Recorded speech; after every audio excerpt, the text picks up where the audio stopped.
Massive protests in Louisville, Kentucky as we speak, and a curfew set to go into effect in a few hours. That after a grand jury indicts only one of the 3 officers involved in the killing of Breonna Taylor, and only on lesser charges.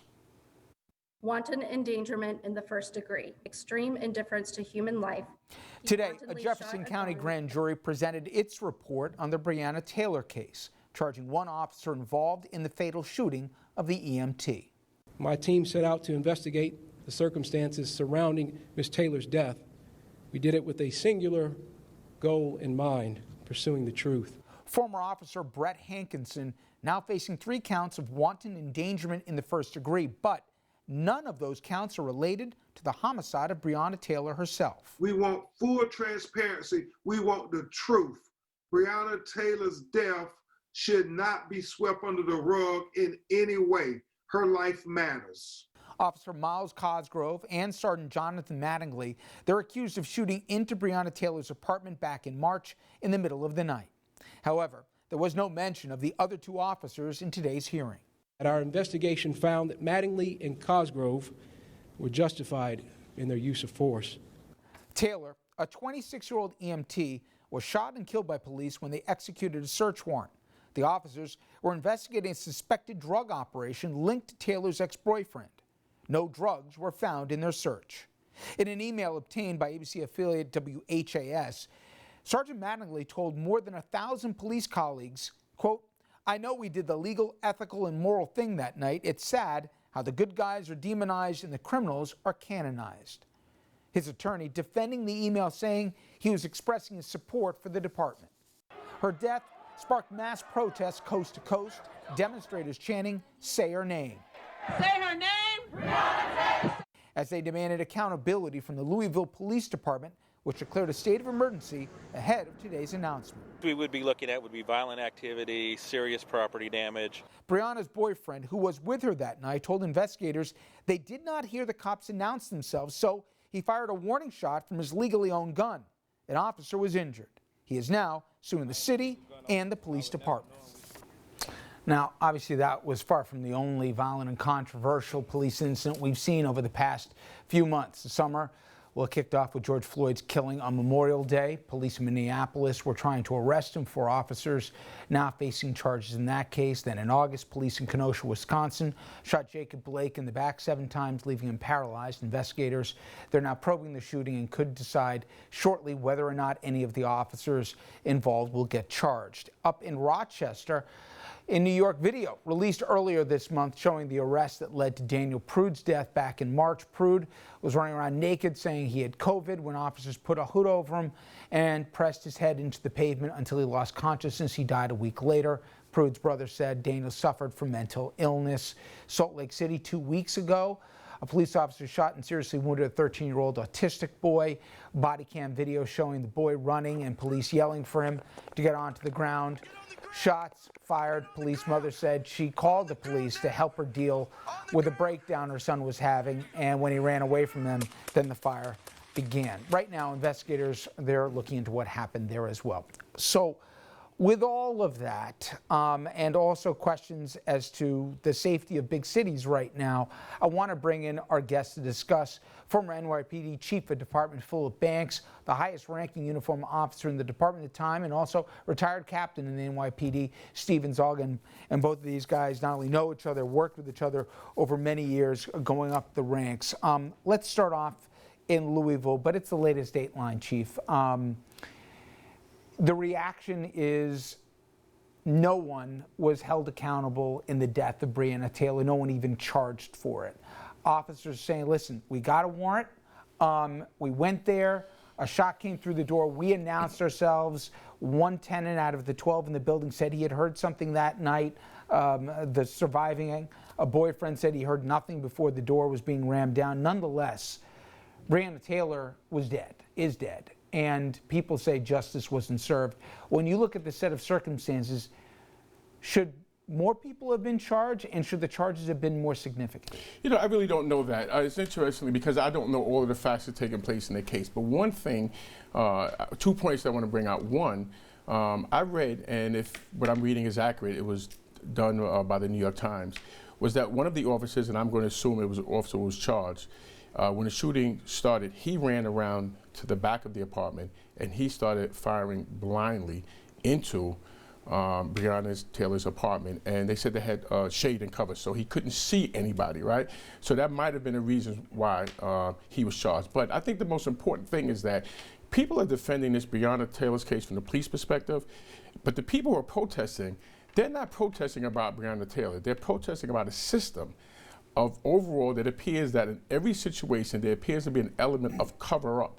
Now, I certainly can see, I've done a lot of search warrants. You knock on the door, you go into the door, someone fires a weapon, you think you're under siege. So the officers there, or at least two of the officers there, were probably doing their job exactly like they were trained. The third officer going behind, but the issue here, I think is clear, is that it appeared to be a cover-up and attention wasn't given by legal authorities and lawful authorities until, protests started happening. And I think that that's what people are protesting, just the transparency of what police departments and what these municipalities are doing. You guys are perfect guys to talk to because you've both obviously worn the uniform, and now you can look at it from the other perspective as well. Each case is different. And I think when people do too many generalities, they do it at great risk. But Steve, at the end of the day, the woman's dead, right? There was nothing in the apartment. They didn't find anything. And she was killed not because she was running at the cops. She wasn't even in the room when the confrontation happened. And there doesn't seem to be any accountability. Do you look at it the same way, or do you say people are holding cops to an impossible standard? Well, I do it both ways. I can see how it happens. This is an unfortunate incident. I was a commanding officer of a unit where we did over 100 search warrants a year. That's 2 a week, which is outstanding. And there's a lot that goes into getting a search warrant before then. You probably establish your probable cause. Now you know what the purpose of this residence. And then there's a system of checks that you have to do to make sure that officers are safe and nobody innocent gets hurt. You're going to do deck checks to see if any other units are investigating this premises. Warrant checks, does anybody in there have a license permit for a gun? Any radio runs in a recent past that maybe violence or guns were involved, you take this all to consent, and then you go to a judge and say, this is why we need a no-knock warrant. You've forgotten more than I know about this. I read the warrant, and it seemed that Breonna Taylor's ex-boyfriend was at a house that they believed was involved in drug dealing. Yeah. And she, or at least the license plates of her car, went there and they had a package that came out.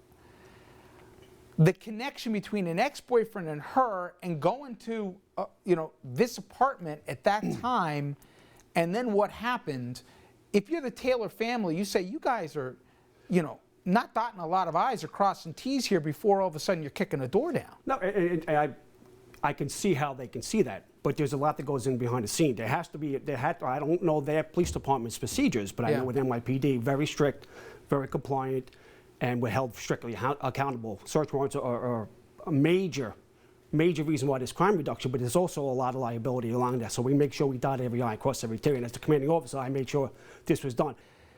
Put this in the bigger scheme of things. I went through I could have rattled off another dozen more. We obviously live in the day and age of cell phone cameras.